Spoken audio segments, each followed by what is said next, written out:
ఈ యొక్క రాష్ట్ర ప్రభుత్వానికి బాధ్యత ఉండదా?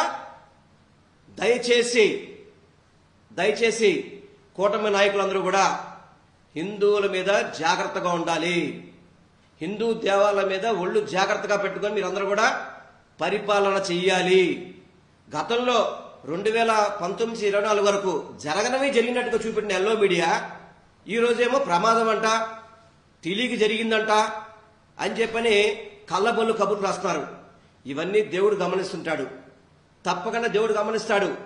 మీరు ఒకవేళ అక్కడ తప్పించుకున్న దేవుడు మాత్రం ఎవరిని వదిలిపెట్టడు. దయచేసి ఇది కూటమి ప్రభుత్వం వైఫల్యం. ఏదో క్షతగాత్రులకి చనిపోయిన వాళ్ళకి మేము నష్టపరిహారం ఇచ్చేసాం కదా, మేము వైద్యం చేయించాం కదా అని చెప్పని చేతులు దులుపుకుంటే జరిగే పరిస్థితి కాదు. భక్తుల మనోభావాలతో ఆటలాడబాకండి. ఇది సరైన పద్ధతి కాదు.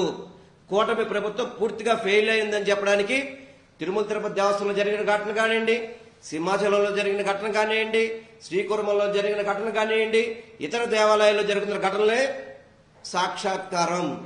తప్పకుండా కూటమి ప్రభుత్వం మూల్యం చెల్లించుకోక తప్పదు.